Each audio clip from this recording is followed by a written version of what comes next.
Championship final. Points on the line for every single person in this heat. Lane number 1, Max Nielsen of West Virginia, the freshman. Lane number 2, Milan Fabian.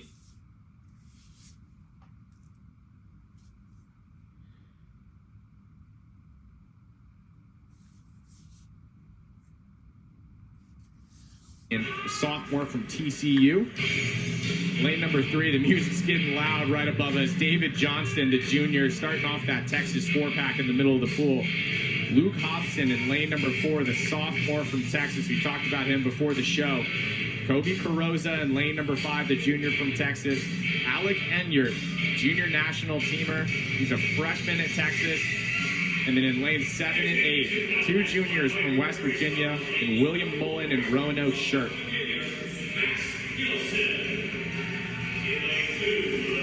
Gotta love the energy in this building from this crowd, especially for the A final. And gotta love the Big 12 championships. Everyone's scoring points, right? Every single athlete can contribute to the whole picture.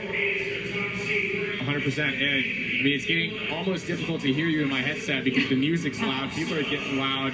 And hey, at least they're playing good songs, right? They are. They're playing great songs. The Texas Longhorn fan base here in Austin has really showed up. And on a Thursday night, you know, it's not easy to forego your routine and come down here and sit here for a long time. And, you know, they did that. They showed out. We got a lot of TCU Horned Frogs, Iowa Cyclones. We've got a ton of people here in the Texas Ian Joe Jamel Swim Center in Austin, Texas. Yeah, it's awesome to see, and getting these swimmers hyped up for the A final and quiet things down for the start.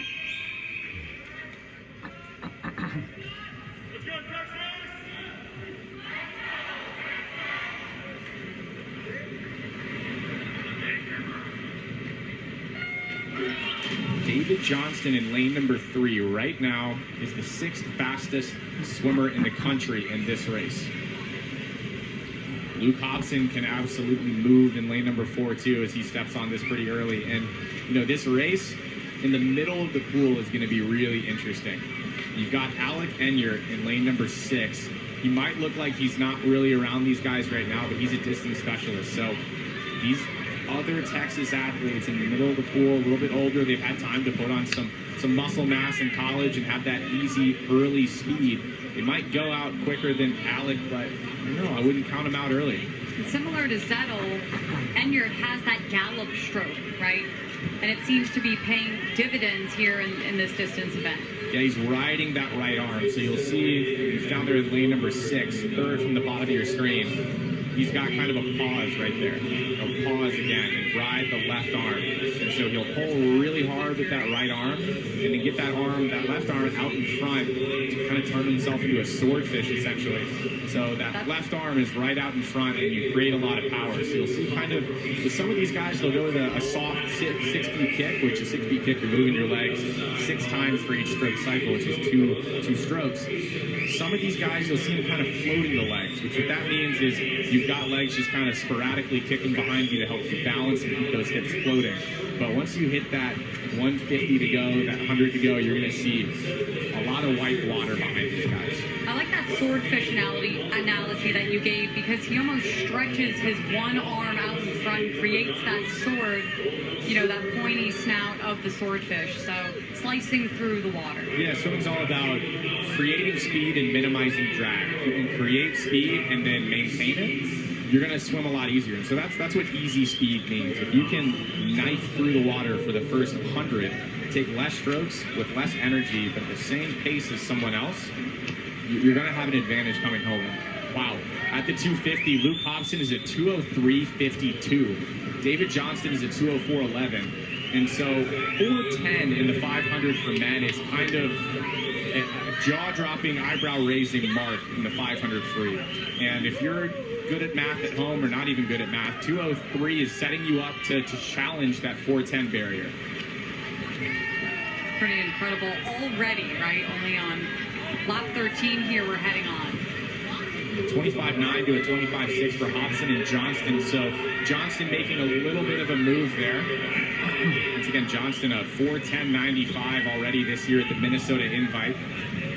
Interesting interestingly enough, he's actually the second fastest 500 freestyler this year on the Texas team, because one Texas Longhorn that we'll see in the 200 IM actually swam it, and Carson Foster, who could probably do the mile, he could probably do pretty much anything. We don't want to put Carson Foster on a springboard, but hey, Carson, if you dove before and you're listening to this, then my bad. I'm impressed. Prove us wrong, right? Get up on the springboard. You have to think maybe Johnston has that 4:10:31 from Carson Foster in his mind, and he's saying, I want to take that top spot back on the team. 25:76, 3:21:17 for David Johnston, so he's made a move, undoubtedly. And Johnston, an experienced 500 swimmer, I don't see this being a wrong move, especially with 75 yards to go. This could be a really solid time here for David Johnston. Yeah, that sums up some of the fastest teams in the nation, right? Just competing against the best swimmers on your roster, on your team, and competing against one another just challenges you and makes you better. The race for second, Kobe Carroza has turned it on. 25:51 to Luke Hobson's 26:37. So a 3:47:09 with 50 yards to go for David Johnston. So he needs to move if he wants to go under that 4:10 mark. But look at the race for second between Luke Hobson and Kobe Carroza. It's tightening up right here and under the flags. I'm not sure. It looks like Kobe Carroza is going to get it done.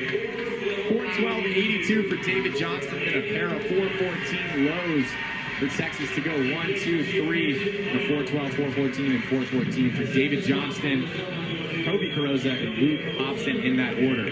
That was an impressive stretch to get that second place finish for Carroza there right at the end, just by a hair. Yeah, he made a move late. He made a move late and ran down Luke Hobson. That's why the 500 freestyle is so fun.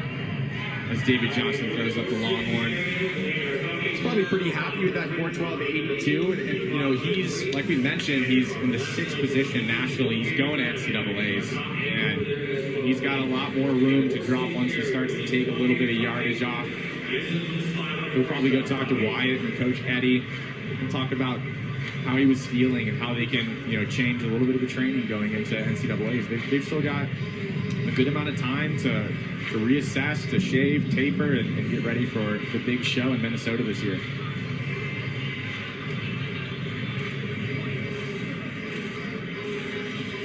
So as David Johnston walks over to either warm down, talk to his coaches Eddie and Wyatt, or maybe a little bit of both, we're going to step away, but we'll be back with the awards for the women's 500 freestyle, as well as the awards for the men's 500 freestyle in Austin, Texas, right after this.